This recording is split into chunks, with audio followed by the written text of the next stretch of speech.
शुक्लां ब्रह्म विचारसार परमामाद्यां जगद्व्यापिनीं वीणा पुस्तकधारिणीं अभयदां जाड्यान्धकारापहां हस्ते स्फाटिकमालिकां विदधतीं पद्मासने संस्थितां वन्दे तां परमेश्वरीं भगवतीं बुद्धिप्रदां शारदां। श्री महागणाधिपतये नमः। श्री महासरस्वत्यै नमः। श्री गुरुभ्यो नमः। మన సంప్రదాయ జ్యోతిష్ శాస్త్రంలో ఋషులు ఆయా గ్రహముల యొక్క కారకత్వాలను అంటే వాళ్ళు ఇచ్చేటువంటి ఫలితాలను ఆధారంగా చేసుకొని రెండు రకాలుగా గ్రహాలను విభజించినారు.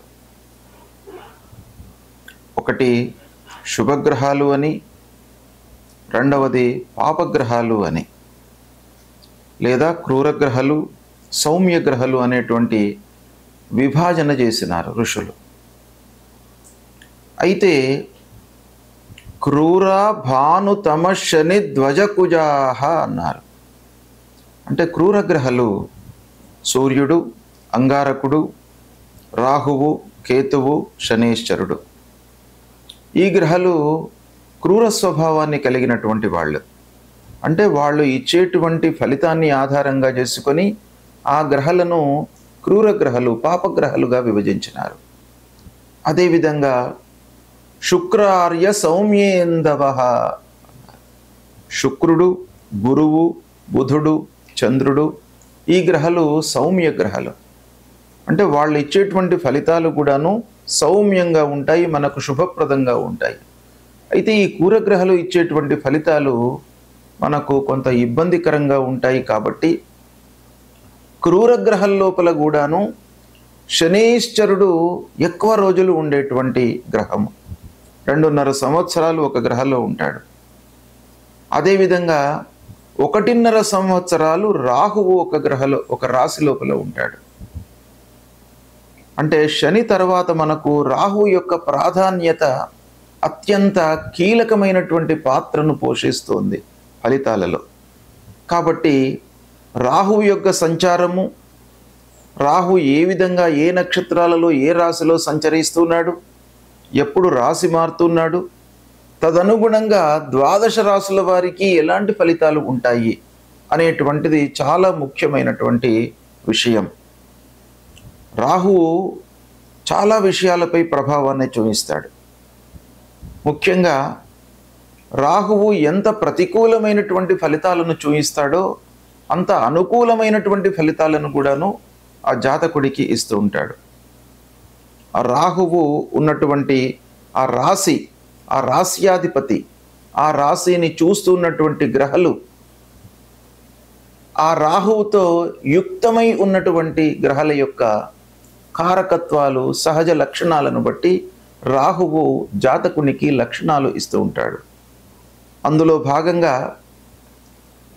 ఈ సంవత్సరము రాహువు 18 మే 2025 నుండి రాశి మారుతున్నాడు. 18 మే 2025 రోజున మీనరాశిలో నుండి కుంభరాశిలోకి ప్రవేశిస్తున్నాడు. అన్ని గ్రహాలు కూడాను సవ్యంగా ప్రయాణం చేస్తూ ఉంటాయి. రాహువు, కేతువులు మట్టుకు అపసవ్య దిశలో ప్రయాణం చేస్తూ ఉంటాయి. కాబట్టి రాహువు మీనరాశి నుండి కుంభరాశిలోకి ప్రవేశిస్తున్నాడు. ఇంతవరకు శని, రాహువు కలిసి మీనరాశిలో ఉన్నారు. ఆ శని నుండి రాహువు విడిపోతున్నాడు. ఇప్పుడు రాహువు కుంభరాశిలోకి ప్రవేశిస్తున్నాడు. కుంభరాశి శని అధిపతి కలిగినటువంటి రాశి. అంటే కుంభరాశికి శని అధిష్టాన దేవత. అలాంటి రాశిలోకి రాహువు రాహువు ప్రవేశిస్తున్నాడు. కనుక మనకు శాస్త్రం ఏం చెప్తుంది అనంటే, ప్రత్యేకంగా రాశ్యాధిపతులు 7 గ్రహాలకే చెప్పబడి ఉన్నాయి. సింహరాశికి, కర్కాటక రాశికి, ఇలా అన్ని రాశులకు సూర్యుణ్ణి మొదలుకొని శనైశ్వరుడి వరకే రాస్యాధిపతులు చెప్పబడి ఉన్నాయి. అయితే రాహు కేతువులకు ప్రత్యేకంగా ఈ రాశి అధిష్టాన దేవత రాహు అవుతాడు. ఈ రాశి ఉచ్చస్థానము, నీచస్థానము అనేటువంటి విషయాలు ఇదమిద్దంగా చెప్పలేవు. కానీ రాహువుకు అత్యంత ప్రాధాన్యత కలిగేటువంటి విషయం ఏంటంటే, సూర్య భగవానుడికి ఒకటే రాశి ఉంది ఆధిపత్యం. కానీ రాహు విషయానికి వచ్చినట్టయితే ఏ రాశిలో ఉంటాడో ఆ రాశికి చెందినటువంటి అధిష్టాన దేవత, ఆ రాశిని చూస్తున్నటువంటి గ్రహాలు, ఆ రాశిలో ఉన్నటువంటి గ్రహాలతో యుక్తమై ఉన్నటువంటి గ్రహాలు, అన్ని గ్రహాల యొక్క ఫలితము ఎఫెక్టు రాహు మనకు ఇస్తూ ఉంటాడు. కాబట్టి అన్ని గ్రహాల కంటే కూడాను మంచి ఫలితాన్ని, అదేవిధంగా చెడు ఫలితాన్ని రాహువు కేతువులు ఎక్కువ మోతాదులో ఇస్తారు. కనుక రాహు కేతువుల యొక్క సంచారము మనకు ఎలా ఉంది అనేటువంటిది చాలా ప్రాధాన్యతను సంతరించుకున్నటువంటి విషయము. మీనరాశి వారికి రాహు కేతువుల యొక్క సంచారం మూలకంగా ఎలాంటి ఫలితాలు ఉండబోతున్నాయో తెలుసుకుందాం. ఈ సంవత్సరము రాహువు 18/5/2025 నుండి 5 డిసెంబర్ 2026 వరకు కుంభరాశిలో సంచరిస్తున్నాడు. ఇదే సమయంలో కేతువు సింహరాశిలో సంచరిస్తున్నాడు. అంటే రాహువు మీనరాశి నుండి కుంభరాశిలోకి ప్రవేశిస్తున్నాడు. 1.5 year కుంభరాశిలో ఉంటున్నాడు. కేతువు కన్యారాశిలో నుండి సింహరాశిలోకి ప్రవేశించి 1.5 సంవత్సరాలు సింహరాశిలో ఉంటున్నాడు. కనుక రాహు కేతువులు 1.5 సంవత్సరాలు ఈ రాశులలో సంచరిస్తున్నారు. కనుక ఈ ప్రభావము, అంటే ఈ రాశులలో సంచరిస్తున్నటువంటి ప్రభావము మీనరాశిలో జన్మించినటువంటి వారికి ఎలా ఉంటుంది అనేటువంటి విషయాన్ని మనం చూసినట్టయితే, రాహువు 12వ స్థానంలో సంచరిస్తున్నాడు, కేతువు 6వ స్థానంలో సంచరిస్తున్నాడు. అంటే రాహువు యొక్క సంచారం ప్రతికూలంగా ఉంది, కేతువు యొక్క సంచారం అనుకూలంగా ఉంది. అయితే ద్వాదశంలో రాహువు సంచరించడం మూలకంగా మనకు కొన్ని ఇబ్బందులు, కేతువు మూలకంగా కొంత అనుకూలత ఉండే అవకాశాలు ఉన్నాయి. అయితే రాహు కేతువుల యొక్క కారకత్వాలు, వాళ్ళు సంచరిస్తున్నటువంటి స్థానాల యొక్క కారకత్వాలు, వీటిని దృష్టిలో పెట్టుకున్నట్టయితే ఫలితాలు కొన్నింట మనకు అనుకూలంగా, కొన్ని విషయాలలో ప్రతికూలంగా ఉండేటువంటి అవకాశాలు ఉంటాయి. అయితే 12వ స్థానంలో సంచరిస్తున్నప్పుడు రాహువు స్నేహితులు, బంధువులు అందరితో కూడాను మనస్పర్ధలను కలిగిస్తాడు, అనవసరమైనటువంటి కలహాలు, తద్వారా మనకు పనుల లోపల ఆలస్యము, మిస్గైడ్ చేయడము, వాళ్ళు స్నేహితులు మనను మిస్గైడ్ చేయడం మూలకంగా మనము బ్లైండ్గా కొన్ని పనులు చేయడంతో మనం నష్టపోయేటువంటి అవకాశాలు బాగా ఉన్నాయి. 12వ స్థానమే వ్యయస్థానము, వృధా ఖర్చులను పెట్టిస్తాడు. అనవసరమైనటువంటి ఖర్చులు ఫోర్స్డ్గా ముందుకు వస్తాయి. మన ప్రమేయం లేకుండా కొన్నిసార్లు ఖర్చులు పెట్టుకునేటువంటి స్థితిని క్రియేట్ చేస్తాడు. దాని నుండి మనము విముక్తులం కావడానికి కొంత ప్రయత్నాలు చేయాలి. అంటే ప్లానింగ్ చేసుకోవాలి. ప్లానింగ్ చేసుకున్నట్టయితే ఆ ఖర్చులను తగ్గించుకునేటువంటి అవకాశాలు ఉంటాయి. ఇక ఎంత ప్లాన్ చేసినప్పటికీ, మీరు ఎంత ప్రయత్నించి పనులు ప్రారంభం చేసినప్పటికీ ఏదో రకమైనటువంటి ఆలస్యము, ఏదో రకమైనటువంటి విఘ్నాలు కలిగేటువంటి అవకాశాలు ఈ రాహు మూలకంగా ఉంటాయి. ప్రయాణాలు కలిసి రాకపోవడము, అనవసరమైనటువంటి ఆలోచనల మూలకంగా మానసిక ఇబ్బందులు, ఇలాంటివన్నీ కూడాను రాహు 12వ స్థానంలో సంచరిస్తున్నప్పుడు ఇస్తుంటాడు. పిల్లల చదువు విషయమై హయ్యర్ ఎడ్యుకేషన్ కొరకై విదేశ ప్రయత్నాలు చేస్తున్నటువంటి వారికి కొంత ఆలస్యము, ఆర్థికపరమైనటువంటి ఇబ్బంది మూలకంగా కొంత ఆలస్యాన్ని ఇచ్చేటువంటి అవకాశాలు ఉన్నాయి ఇందులో. కనుక చదువు విషయమై ఎవరైతే విదేశీ ప్రయత్నాలే కానివ్వండి, స్వదేశంలో మంచి ఇన్స్టిట్యూట్స్ లోపల అడ్మిషన్స్ కొరకై ప్రయత్నాలు చేస్తున్నటువంటి వాళ్ళు ఇంకా ఎఫర్ట్స్ ఎక్కువ పెట్టాలి ఈ సమయం లోపల. ఇక ఈ ద్వాదశ స్థానము కొంత మనకు ఇబ్బంది కలిగించేటువంటి స్థానం గనక ఇంటి లోపల కూడాను అనవసరమైనటువంటి చర్చలకు తావివ్వకుండా మీరు భార్య, పిల్లలు, కుటుంబ పెద్దలతో స్నేహంగా సయోధ్యగా ఉండడానికి ప్రయత్నాలు చేయాలి. వాటిపైన ప్రభావం ఉంటుంది రాహువుదే. ఇక కేతువు షష్టమ స్థానంలో సంచరిస్తున్నాడు, అనుకూలంగా ఉన్నాడు. అంటే రాహువు యొక్క దుష్ప్రభావాన్ని కొంతమేర కేతువు రెక్టిఫై చేసేటువంటి అవకాశాలు ఉంటాయి. అంటే రాహు కేతువులకు కారకత్వాలలో కొంత కామన్గా ఉండే అవకాశాలు ఉన్నాయి కొన్ని విషయాలలో. కాబట్టి అలాంటి విషయాలలో మనకేంటంటే కేతువు మంచి పని చేస్తాడు. కేతువు అప్పుల బారి నుండి పూర్వం తీసుకున్నటువంటి రుణాలు మీరు రీపే చేసేటువంటి అవకాశాలు ఈ సమయంలో ఉన్నాయి. అది కొంత సంతృప్తికరమైనటువంటి విషయం. ఆర్థిక సమస్యలు, అటు రాహు ఖర్చు పెట్టిస్తున్నాడు, కానీ కేతువు 6వ స్థానంలో ఉండడం మూలకంగా కొంతవరకు ఆర్థిక సమస్యల నుండి విముక్తులను చేస్తాడు. ఇక తోటివారి యొక్క సహాయ సహకారాల విషయం లోపల కూడాను కేతువు మీకు అనుకూలిస్తాడు. శత్రువుల మూలకంగా మీకు మంచి పనులు జరుగుతాయి. ఈ సంచారము సత్ఫలితాలను పొందేటువంటి అవకాశాలు ఉన్నాయి. ఆరోగ్య సమస్యల నుండి కొంత విముక్తులవుతారు. ఇలా కేతువు పాజిటివ్గా మీకు ఫలితాలను ఇచ్చేటువంటి అవకాశాలు ఎక్కువ కనబడుతున్నాయి. అయితే ఓవరాల్గా చూసినట్టయితే రాహు ప్రతికూలంగా ఉన్నాడు, కేతువు అనుకూలంగా ఉన్నాడు.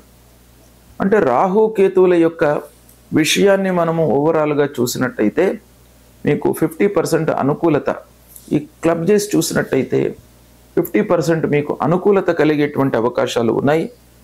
అయితే ఒక పక్కన ఏలనాటి శని రన్ అవుతుంది మీనరాశి వారికి. జన్మస్థానంలో ఉన్నాడు. జన్మస్థానంలో కేతువు మూలకంగా కొంత వర్క్ లోడ్ పెరగడము, అనవసరమైనటువంటి విషయాలను ఆలోచించడము, తద్వారా అనారోగ్య సమస్యలు. ద్వాదశంలో రాహు సంచరిస్తున్నాడు, వృధా ఖర్చులు.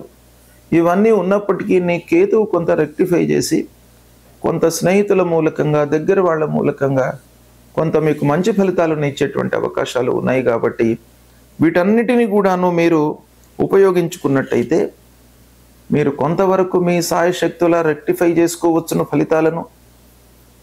మిగతా విషయాల కొరకై భగవంతుణ్ణి స్మరించడం అనేటువంటిది తప్పకుండా మీనరాశి వాళ్ళు చేయాలి.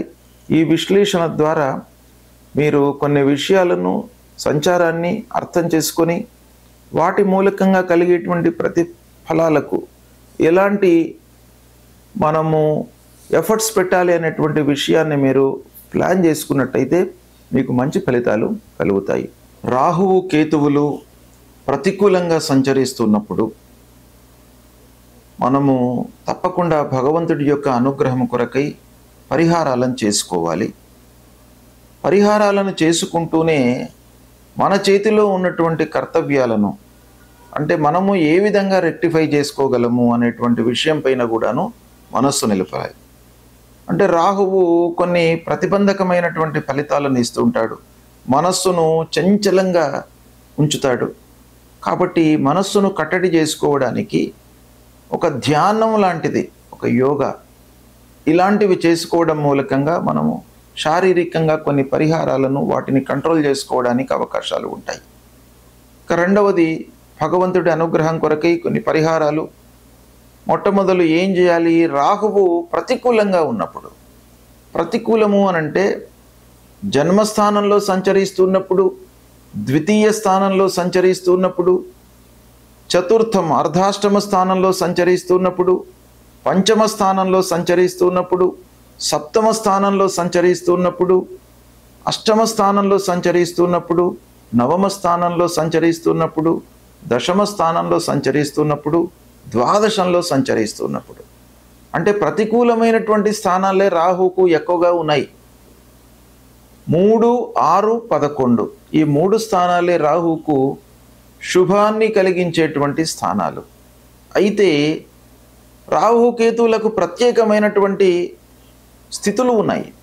వాళ్ళు ఏ రాశిలో ఉన్నారో ఆ రాస్యాధిపతి యొక్క అనుకూలత ఎలా ఉంది అనేటువంటిది కూడాను మనం లెక్కలోకి తీసుకుంటాం. కాబట్టి ఇన్ని స్థానాలు ప్రతికూలంగా ఉన్నాయి అనేటువంటి భయం మనకు లేకుండా మనము ఈ రాహు మూలకంగా ముఖ్యంగా జపం, రాహువుకు మనకు శాస్త్రంలో చెప్పబడినటువంటిది అర్ధకాయం మహావీర్యం చంద్రాదిత్య విమర్దనం సింహికా గర్భ సంభూతం తం రాహుం ప్రణమామ్యహం అనేటువంటి మూల మంత్రాన్ని ప్రతినిత్యం కూడాను చదువుకోండి. జప సంఖ్య ఈ రాహువుకు 18,000 సార్లు శాస్త్రంలో చెప్పబడి ఉంది. 18,000 సార్లు మీరు జపించినట్టయితే రాహు అనుకూలించి రాహు మూలకంగా కలిగేటువంటి దుష్ప్రభావము దూరమవుతుంది. అయితే 18 సార్లు మీరు చేయడం అనేటువంటిది ఒక రోజులో అయ్యే వ్యవహారం కాదు కనుక మీరు స్వయంగా చేసుకోవడం చాలా ఉత్తమము. మీరు చేసుకోలేని పక్షంలో వేరే వాళ్లను నియోగించి మీరు చేయించడము మంచిది. ప్రథమంగా మీరు చేసుకోవడమే మంచిది కాబట్టి మీరు ప్రతినిత్యం కూడాను ఒక 18 సార్లు రాహు మూల మంత్రాన్ని జపించండి. తర్వాత మినుములు దానం ఇవ్వండి. మినుములను దానం ఇచ్చినట్టయితే ఈ రాహువు ప్రీతి చెందుతాడు. గోమేధికం ధరించండి. రాహువుకు అధిష్టాన దేవత దుర్గామాత. దుర్గామాతను పూజించండి. దుర్గా దేవాలయానికి వెళ్ళండి. మహాకాళి, మహాసరస్వతి, మహాస్వరూపిణి అయినటువంటి ఆ అమ్మవారిని పూజించండి. దుర్గామాతను పూజించడం మూలకంగా మీకు భయభ్రాంతులు లేకుండా అమ్మవారు మిమ్మల్ని కాపాడతారు. కాబట్టి రాహు ప్రీత్యర్థమై దుర్గాదేవిని తప్పకుండా పూజించండి. అమ్మవారి యొక్క అనుగ్రహాన్ని పొందండి. ఈ విధంగా మీరు రాహు కొరకై చేయండి. ఇక కేతువు విషయం ఆలోచించినట్టయితే కేతువుకు కూడాను ఇవే స్థానాలు ప్రతికూలమని శాస్త్రం చెప్పింది. 3, 6, 11 స్థానాలు అనుకూలం. అనుకూలంగా ఉన్నప్పుడు మీరు చేయవలసినటువంటి అవసరం లేదు. ప్రతికూల స్థానాలలో సంచరిస్తున్నప్పుడు మట్టుకు తప్పకుండా మీరు పరిహారాలు చేసుకోవడం మంచిది. కేతు ప్రీత్యర్థమై పలాశ పుష్ప సంకాశం తారకా గ్రహమస్తకం రౌద్రం రుద్రాత్మకం ఘోరం తం కేతుం ప్రణమామ్యహం అనేటువంటి మూల మంత్రాన్ని 7,000 సార్లు జపించాలి. 7,000 సార్లు అనంటే మీకు ఒక రోజు 2 రోజులలో అయ్యేది కాదు. మీకు దైనందిక కార్యక్రమాలు ఉంటాయి. ఉద్యోగరీత్యా మీరు పనులలో నిమగ్నమై ఉంటారు. వ్యాపారస్తులు వ్యాపారంలో నిమగ్నమై ఉంటారు. వివిధ పనులలో మనం నిమగ్నమై ఉంటాం. కాబట్టి ఈ 7,000 సార్లు ఒకసారి చేయడం మనకు సాధ్యం కాదు కనుక ప్రతినిత్యం కూడాను మనం స్మరిస్తూ ఉండాలి, కీర్తిస్తూ ఉండాలి. కనీసం 7 సార్లు మీరు ప్రతినిత్యం కూడాను ఆ కేతు భగవానునికి ఈ శ్లోకాన్ని మీరు జపించండి. తర్వాత గణపతి కేతువుకు అధిష్టాన దేవత కాబట్టి గణపతిని పూజించండి.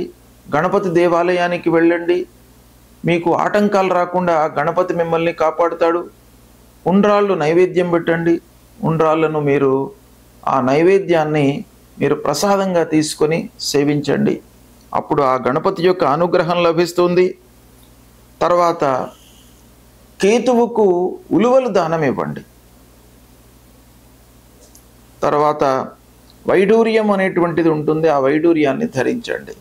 ఇవి చేసినట్టయితే రాహు కేతువుల మూలకంగా మనకు ప్రతికూలమైనటువంటి స్థానాలలో సంచరిస్తున్నటువంటి దుష్ప్రభావము దూరమవుతుంది. కనుక పరిహారాలు తప్పకుండా చేసుకోండి. దైవభక్తి పెంచుకోండి. ఆ దైవాన్ని, అమ్మవారిని, గణపతిని ప్రతినిత్యం కూడాను మీరు స్మరించండి, కీర్తించండి, స్తోత్ర పారాయణాలు చేయండి. తద్వారా రాహు కేతువులకు సంబంధించినటువంటి దుష్ప్రభావం దూరమవుతుంది.